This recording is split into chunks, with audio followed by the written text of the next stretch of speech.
টোটোর ধাক্কায় মৃত্যু হলো এক দুধ বিক্রেতার। ঘটনার জেরে ব্যাপক উত্তেজনা ছড়ায় দুর্গাপুরের ধুনরা প্লট এলাকায়। মৃতের নাম তরুণ অধিকারী। ঘটনার পর টোটো চালককে স্থানীয়রা আটক করলেও পরে সুযোগ পেয়ে এলাকা ছেড়ে পালিয়ে যায় চালক। স্থানীয়দের অভিযোগ, তরুণবাবু সাইকেলে করে মঙ্গলবার সকালে দুধ বিক্রি করতে বেরিয়েছিলেন।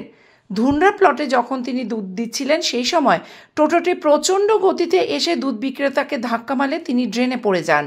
মাথায় প্রচণ্ড জোরে আঘাত লাগে। স্থানীয়রা তাকে উদ্ধার করে দুর্গাপুর মহকুমা হাসপাতালে নিয়ে গেলে চিকিৎসক তাকে মৃত বলে জানান। আমাদের এখানে একজন আমাদেরই প্রতিবেশী, আমাদের গ্রামের ছেলে, ঠিক আছে, ভালো ছেলে, তরুণ অধিকারী। সে দুধ বিক্রি করে এবং অবসর টাইমে টেলার মেশিন করে তার জীবন চালায় এবং সে শিক্ষিত। কিন্তু সে দুধ দেওয়ার জন্য যথাক্রমে সে দাঁড়িয়েছে এবং সেই টাইমে একটি টোটোওয়ালা মদ্যপান অবস্থায় সে টোটোটা নিয়ে গিয়ে স্পিড মুভমেন্টে তাকে ধাক্কা মারে। এমনভাবে ধাক্কা মারে যে তার মাথা ড্রেনের মধ্যে ঠেকে ব্লিডিং শুরু হয়ে যায়, হাতের ওপর থেকে ব্লিডিং হয়, এমনকি তার সাইকেল থেকে শুরু করে তার জুতো শুদ্ধ সব খুলে যায়।